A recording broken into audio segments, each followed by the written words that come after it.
welcome on this lovely Friday morning, another Friday in lockdown heaven. Delighted to be here, delighted to have you all here in the Coffee at 11 Cafe, which is fast becoming a thing, and we're just delighted and excited. I'd like to introduce you to my guest, my very special guest this morning, a friend for many years, Mia Sarah Williams. Mia, just say hi to us for a moment and show us your coffee cup.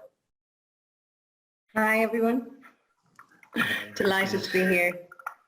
It's lovely to have you here, Mia. So let me just tell you before I bring Mia in to talk to us about herself in her own words. Let me just tell you about what she shared with me and allows me to share with you. So Mia is founder of the Mir Method, and she has been involved in her profession that is evolving at this time, that has become the Mir Method for the last 8 years. She just works alone. She describes herself as a facilitator, a coach, and a mindful movement teacher. And it's all these different modalities that she has trained in over the years that she brings together in the Mir Method. She sees her purpose as a facilitator of change when people are ready. Love that, facilitator of change when people are ready. She has run women's circles and retreats. She's passionate about women having space to learn and explore all aspects of themselves in safe and empowering environments. Thus the Mir Method has been born. And some of her proudest achievements to date is she is a mother and a grandmother. Mia Sarah Williams, pleasure having you on the Coffee at 11 show. Please, in your own words, introduce us to yourself. Okay, thank you very much, Colm, and I'm delighted to be here, and I'm delighted to see so many beautiful faces. It's so lovely. Well, I grew up in Duradoyle, suburb of Limerick, and with amazing parents who were really, I suppose if we look at Christian tradition, very true Christians in that their hearts were just open to everybody. Our house was like a hotel. I had foster brothers. We had people that come stay at Christmas that had nowhere to go. Every traveller that came to the door was brought in. There were a lot of people from the Indian community living in the area because of the hospital. People would come over to train as doctors, and my mum had a particular empathy for them, feeling that these women had to leave everything they knew, and so she made extra efforts with them as well. So I grew up in a really special house, and there was a beautiful article actually written in the Irish Times last Sunday about suburbia, growing up in suburbia. And I suppose one of the amazing things about Duradoyle at the time was there was a lot of young families, so there was lots of play on the road in the evenings. All the kids would come out and play together. There were fields at the back of the estate that you weren't really allowed into, but you're, of course, well, if you were like me, you went up to the fields anyway. So it was beautiful. However, there were a couple of hiccups along the way, and I'm not going to go into the details of them, but heading towards my teens, I suppose I experienced what was something that was to cause me great pain for many years, and that I didn't have the ability to integrate or to process. That's how I'm going to put it. And it was only in my late teens I really recognized what it was that I had experienced or what it was that had happened to me. And at that point in my life, I suppose alcohol became a great friend. And just in the way that I partied a lot, but I never kind of knew when to come home and when to stop. And all I knew was that it made me feel comfortable in my own skin. That's the way I'm going to put it. And my life carried on, and nobody judged anything really I was doing. I was probably thought I was a bit wild, but that was about it. At 17, I became pregnant. I met a beautiful Tipperary man who was doing an ANCO course, if anybody remembers them at the time. So he was a bit older than me and had left school and all that. I was in Leaving Cert. But I fell madly in love and I became pregnant, and that was very challenging for my parents until my amazing son, Danny, was born. And I took to motherhood like a duck to water. Even today, I'm proud of how I was at that age. I just turned 18 in December and he was born in January. And I breastfed him for 1.5 years. I think I was a very natural mother. And during that period, the partying probably stopped, and he in himself was probably enough of a distraction from the pain, I would say. But as he got a little bit older, and of course I was missing out on all the things that my 20-year-old, 18, 19, 20-year-old friends were doing. And so I started to, you know, go out again, and my mum would babysit. And again, I was very challenged to stop drinking or to come home, you know, to come back to the reality of my life. And I'm going to say that that lifestyle of going out at the weekends continued up until the age of 35. So I went on to, that relationship didn't work out. We're still great friends today. In fact, I sent him an invitation. He's not here, but he's, you know, he's a very dear friend of mine, Danny's dad. And I subsequently met my daughter's father, and there's a few of my daughters here on the call. My 3 daughters are here on the call, actually, which is really lovely. And fell in love again, and I suppose we had a lot in common in that we did go out together and we drank together and we had a good time together. And the girls came along, and I still somehow needed that escape at the weekend. And it caused a lot of friction, I think, in the marriage, in my desire to get out. How can I get out at the weekend? Who's going to babysit so we can both go out? Because he was going to be going out anyway. So there was all this sort of tension all the time about getting out. And that's when you realize that alcohol really is, there was an addiction. I don't know, was I an alcoholic? There was a point in my life where I called myself an alcoholic, but I certainly had a psychological addiction to anything really that took my mind off the pain that I had buried deep down inside in me.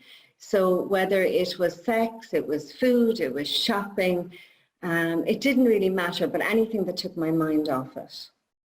And the interesting thing about addiction is you don't have to be constantly using, but you can have a fixation that carries you through the week.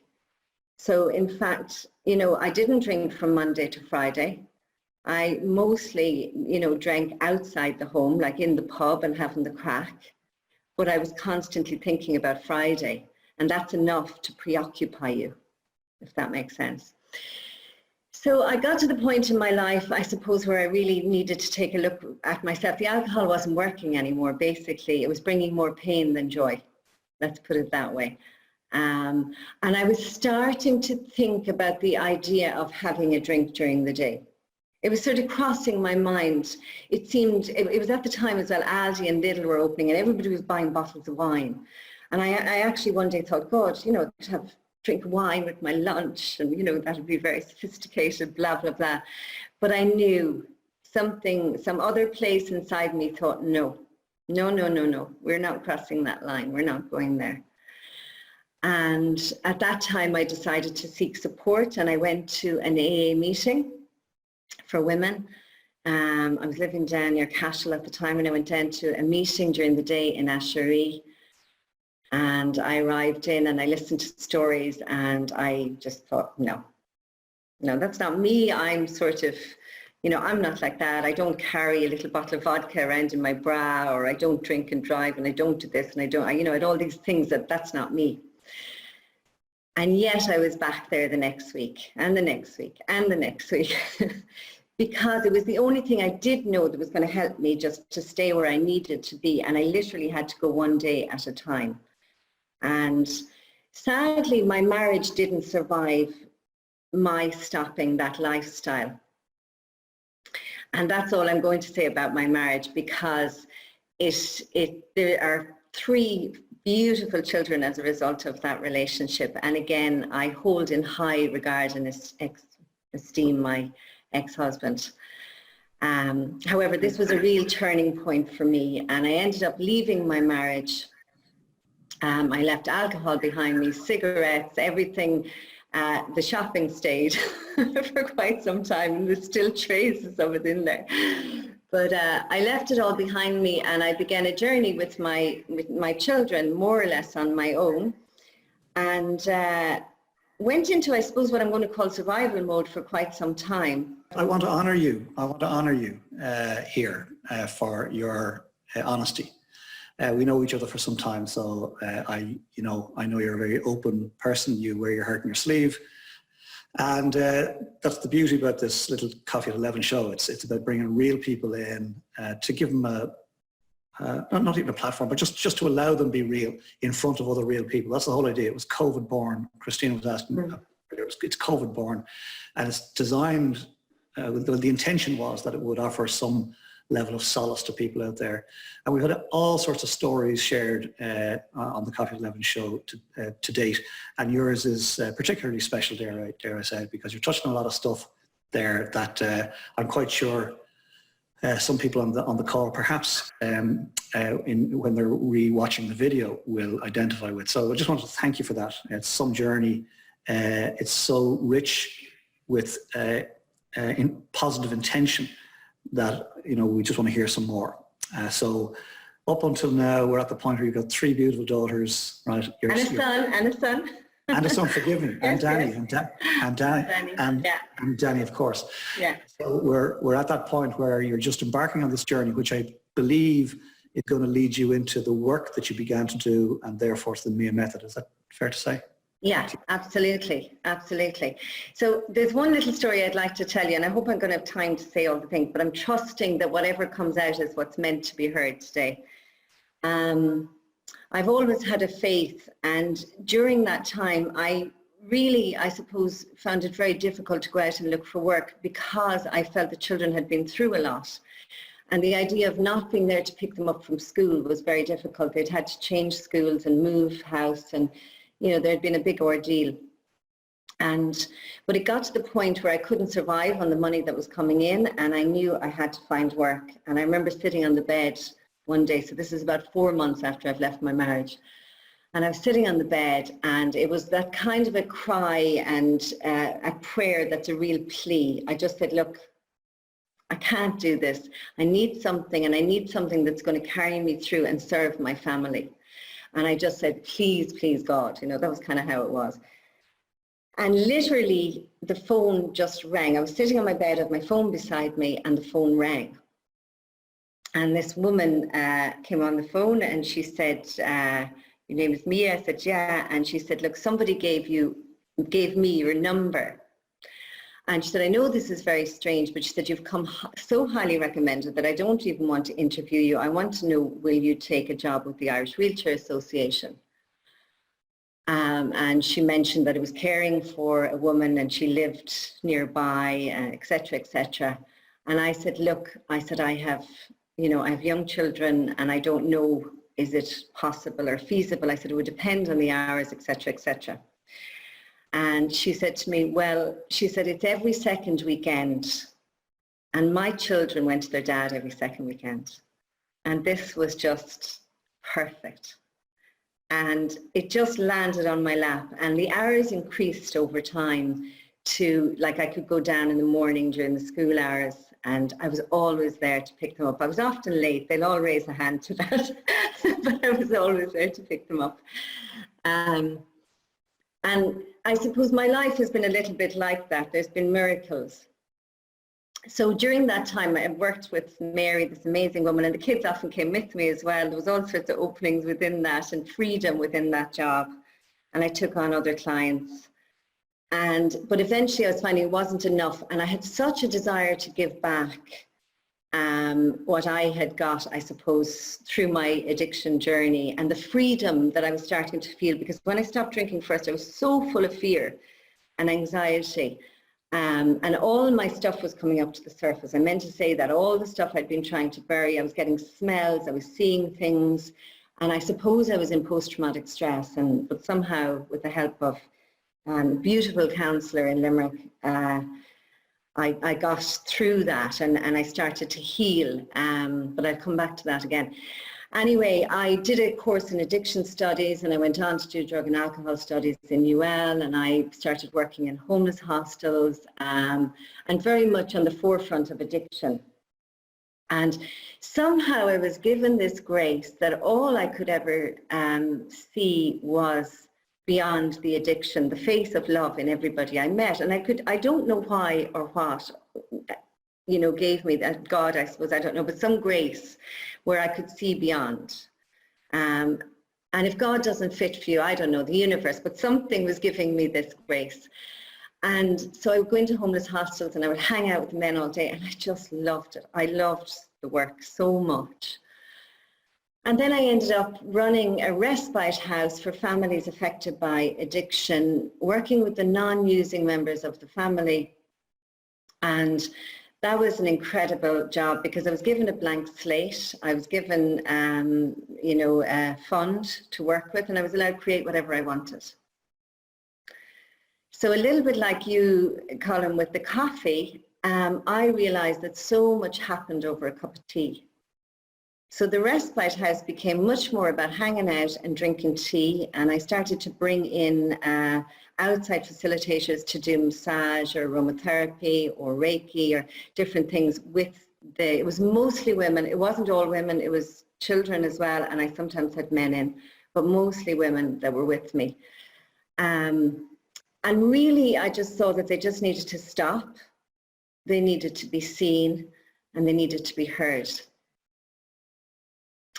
And so I did that for a number of years, and then I got to a place where I realized that that wasn't enough for me either, and there was something else calling me and pulling me. Because I knew there was a space beyond the stories, and what I was hearing all the time were stories, and there was a lot of drama, and there was a lot of re-entering into those stories again and again. So whilst there was change, the change wasn't big enough to satisfy me, and I knew my work there was done, and there was somebody else could step in and hold that space for me where I had been. Now, it took me a while to leave because my ego was getting in the way, in that what would these poor people do without me, that I was doing such a great job. And because I did love it. I loved what I was doing. But something was pulling me and calling me. And I had started going to yoga classes at the time, and I was getting great healing from them myself. And so I started to get pulled in that direction. I won't go into all the details, but I became a Kundalini Yoga teacher and left that job to teach yoga full time. And if I may just come in just at this moment in time, Mia, it's a fascinating story. I've been aware of elements of it, obviously because we've been friends for some time, but fascinating story. And I love that part that you admitted that ego was getting in the way of your next step. Absolutely, yeah, because we feel, that people really need us or want us, and we feed to some degree off that as well, I think. Yeah, we do. But I'll tell you what struck me was that I think the world would have been a poorer place had you stayed in that. I think you needed to go through it. It's part of your journey, part of your story. You needed to cut your teeth, for want of a term, figure out the power of the cup of tea or the cup of coffee, right, and the chat. And then you needed to be big enough and brave enough to step out into the unknown, which leads you to yoga and the Kundalini story, and has led you on. So would you bring us through that next phase? I know, really, I want to get to the Mir Method. Okay, I'll do a speedy version. Okay, so Kundalini Yoga, yeah, absolutely amazing, mind-blowing, and really opened me up to my true nature and my true self, so beyond the stories and beyond the ego. And then I had this wonderful idea, because the communities in Limerick were very dear to my heart, and Limerick people are really, just a really special place in my heart, I suppose, for the earthiness and the rawness and the realness that I find in Limerick.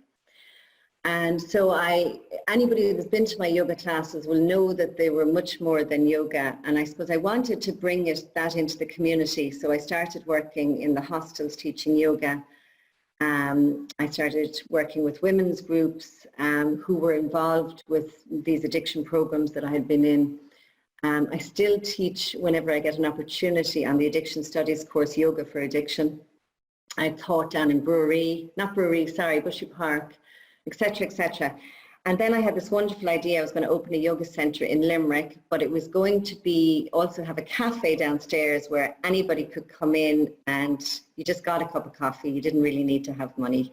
If you had money, great, you could throw it in a pot. If you didn't, you didn't. And I similarly ran a lot of my yoga classes like that as well.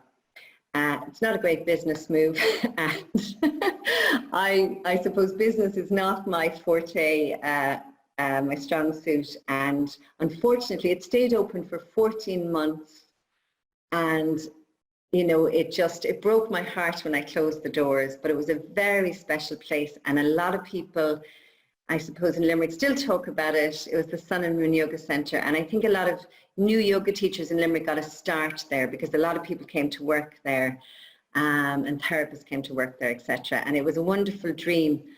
And I actually got the place, another miracle, rent-free off the Augustinians for a year. That was mind-blowing miracle. But anyway, so it was supposed to happen.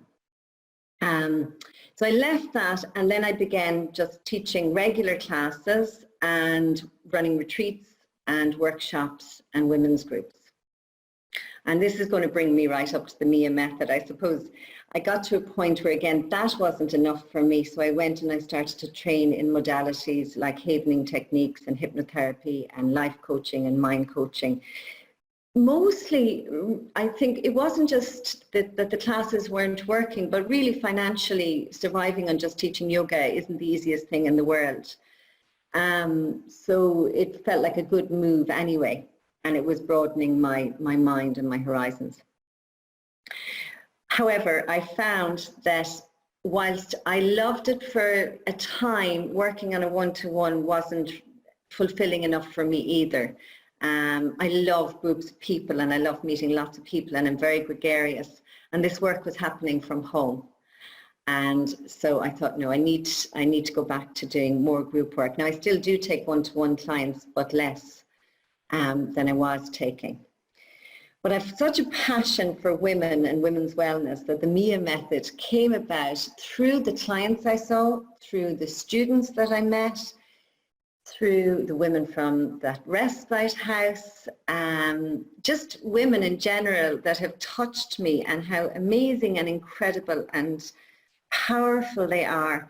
But what I see again and again and again is how difficult it can be for women to give themselves time to relax, to unwind, and to rest into the feminine.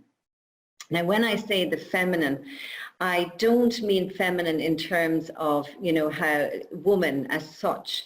What I mean is there's yin and yang, right? The masculine and the feminine. And yang is out there busy and doing, and it's a projection outwards. And it's the business world, and it's life, and it's just all the doing stuff.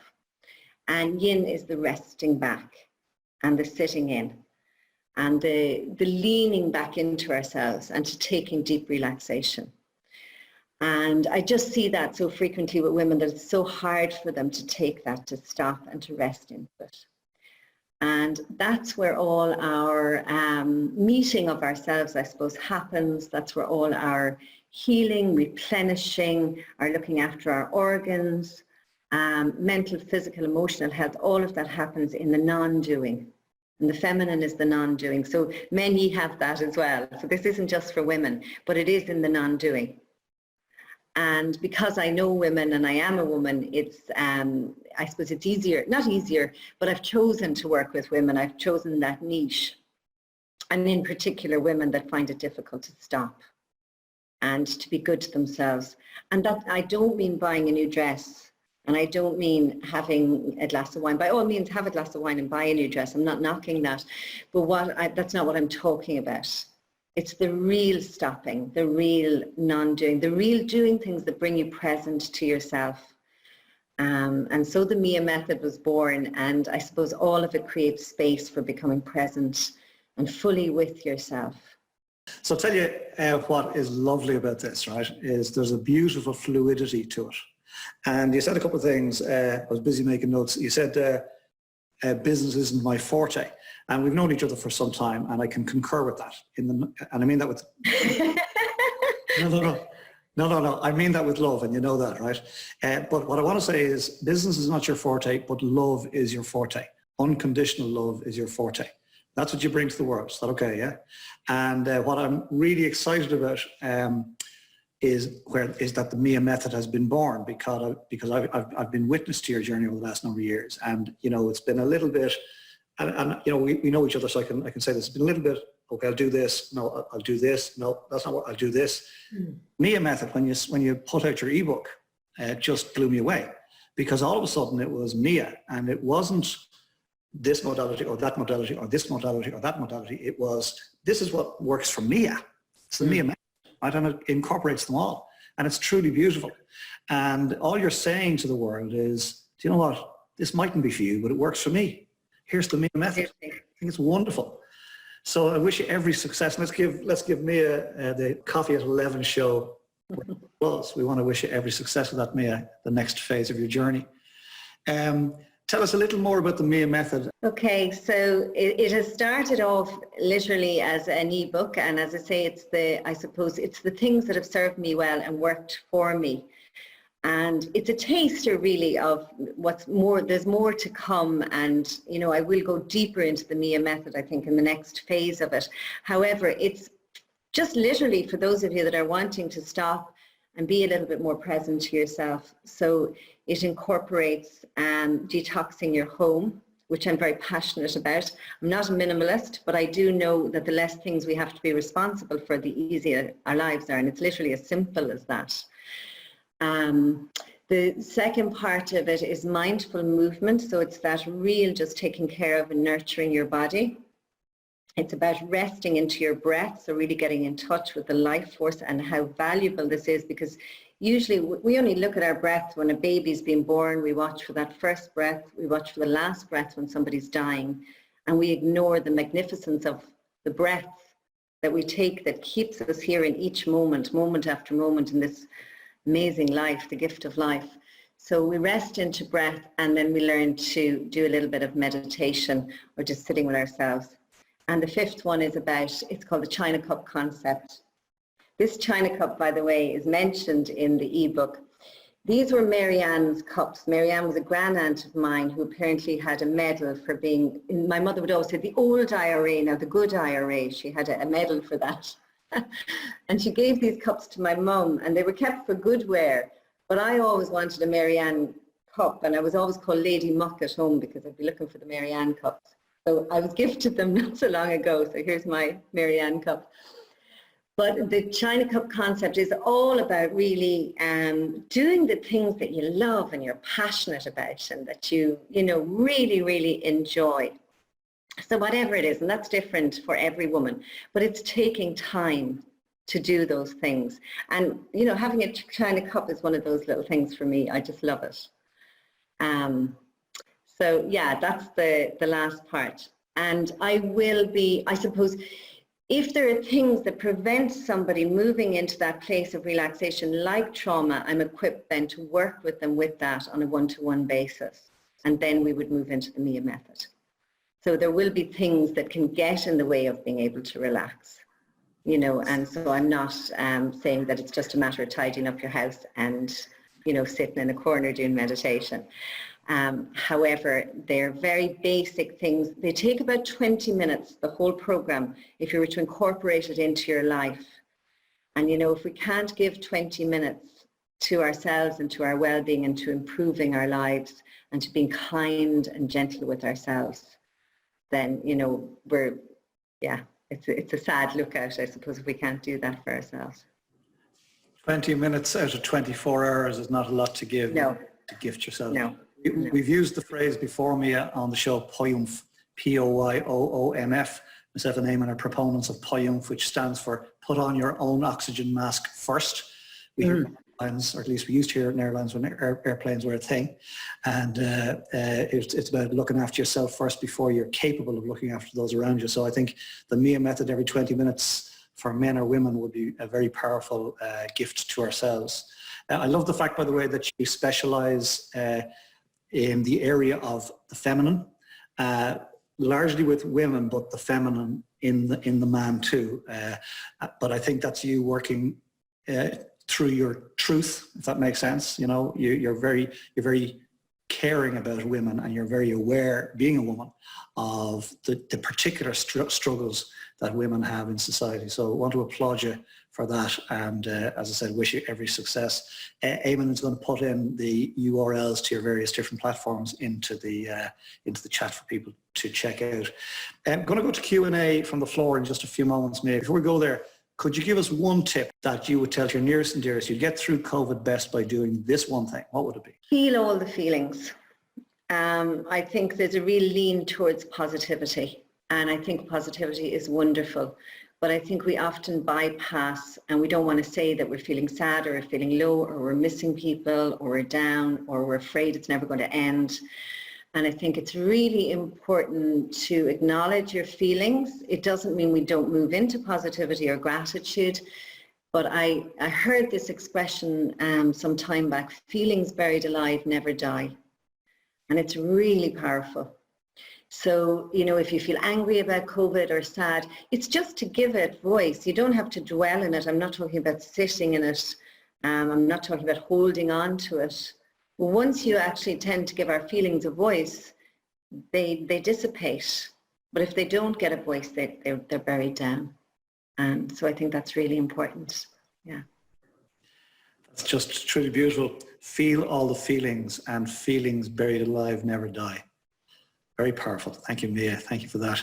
Going to go to Q&A from the floor. Sarah Ward, we're going to bring Sarah Ward in, and there's a backstory here, ladies and gentlemen.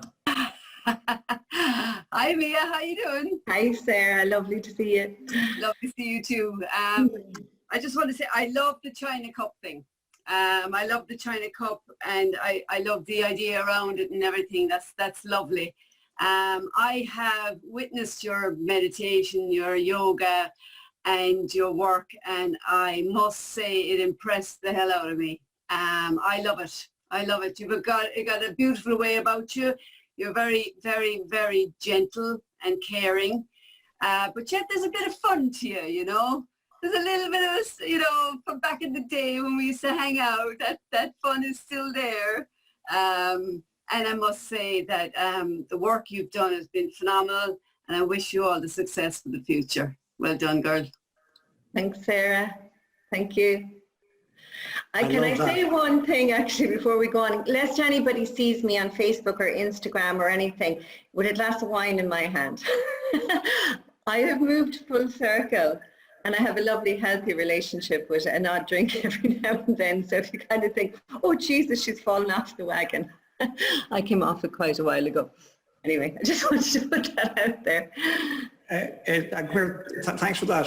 Sarah alluded to those days we used to hang around together, ladies and gentlemen. That's the backstory that we're not going to get today, right? But there's a backstory there. It's fun. Love the fact that Sarah acknowledged Mia's beautiful work and the fact that the fun is still there. Mia, I think you have a healthy relationship with yourself, you know, as you have the glass of wine, right? That's where it's all coming from. So it's really powerful stuff. Before I go to Princess Shelley, I'm going to ask you to touch on one thing, because when you brought up the lady muck thing, right, and you there swanning around with your China cup, right, I'm also reminded that something most people don't know about you is you love the smell of sawdust, and that reminds me of the circus period. You touch on that for 60 seconds. The circus or the sawdust, because they're two different things. But anyway, the sawdust, my father was a master craftsman with wood, and that smell just is the closest thing to him. It's just my father for me. The circus, I joined the circus for a year, the American 3-ring circus, with my 2-year-old son in tow. I fell in love with a wild Cockney fella who, I won't go into that, but anyway. And I went and lived the circus, and I looked after the kids in the circus who were equally wild. In fact, the first day I arrived to meet the kids that I was going to be involved with, a young fella peed on top of me. He said, basically that was my introduction to the kids. They were pretty wild. But no regrets, no regrets. I love it. Mia is the only person that I've ever met in my life who says, oh, and by the way, I ran away to the circus. You know this thing?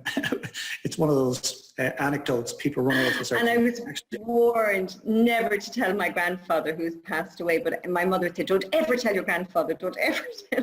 So my poor granddad would come out on a Sunday and just always thought I was just gone off somewhere. He had no idea I'd moved away.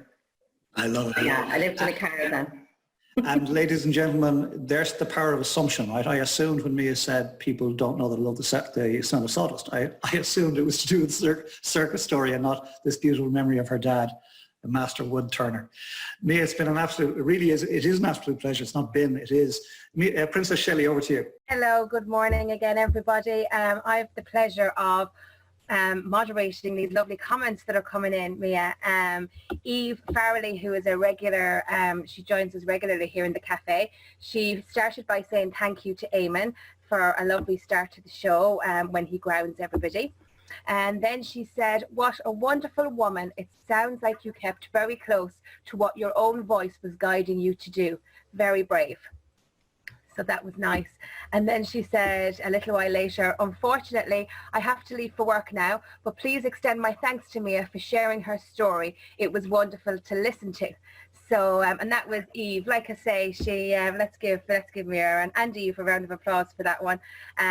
We love it here in the cafe when, even if you can't stay for the full interview and for the comments and questions after, when people pop in and then if they have to go again, it really is nice that they shared some of their time with us, even if they couldn't stay for all of it. And that kind of brings me nicely to Tim Kelly's comment, who apologised for being late today, which is, like I just mentioned, we love it when people join. It means they're making time for these interesting people that Colm is talking to in the cafe. And Tim said, thank you for your wise words, Mia. Self-care is the most important lesson I have learned over the last couple of years. We have to put ourselves first to maintain our mental well-being and take time to nurture ourselves. So thank you for that, Tim. I think that's a nice one, isn't it, Mia? Beautiful. Thank you.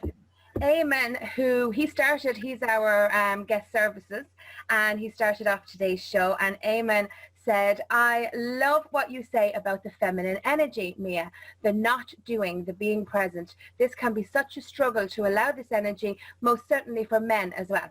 Coming to awareness of this energy is such a breakthrough and can change literally everything. Thank you, Mia. I think everybody's really liking what you brought to the cafe today, Mia. You know, it's really nice. Eamon then shared all your links, your Instagram, your LinkedIn, and that kind of thing. So he's shared all those things there for everybody to be able to access your platforms there. So just at this point, anybody would like to ask Mia a question? Oh, I can see Joanna Ryan. Hi, Mia. Hi, Joanna. Beautiful, really, really interesting listening to your story, and thank you so much for sharing it and for providing the cafe space to Colm and Eamon and everybody else. And I just, talking about the feminine energy, and I suppose I've been working on developing my feminine energy, but also the masculine energy within me. And I'm just wondering, do you have any advice on how to balance both, and advice on how both can work well together? Actually, yeah, there's one of the breathworks that I have put in the book is very much on balancing the masculine and the feminine energy, and there's lots of movements you can do which will balance them. But a very, very simple one is blocking your right nostril, breathing through your left, blocking your left, and then breathing through your right. And just alternating those, and they're bringing in both energies crossing through your spine, and it's a really beautiful way. But anything, anything crossing the body, like marching opposite arms to legs, things like that. And then the other thing, of course, is the doing and the non-doing. Yes. Yeah. Yeah. Thank you so much. You're very welcome. Thank you for that question, Joanna, and welcome to the cafe. We're delighted that you've joined us today. So I'm now going to hand back to Colm. Thank you, Princess Shelley. I agree. Thank you, Princess Shelley, and thank you, Eamon, for that lovely grounding at the start, and thank you, Katrina O'Brien, for the work that she'll be doing later on to make this all beautiful for us all to share out there.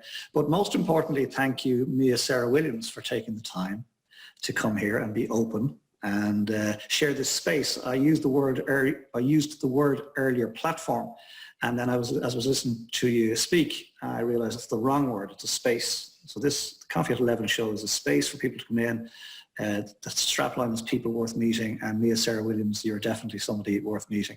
I'm delighted that I know you, delighted that we've introduced you to some more people here, and indeed you've introduced us to some more people. So all of those that have joined us this morning because you know Mia first, you're more than welcome. You can come back any day, Monday to Friday, 11 a.m., where we have the Coffee at 11 show, and we will meet more interesting people worth meeting.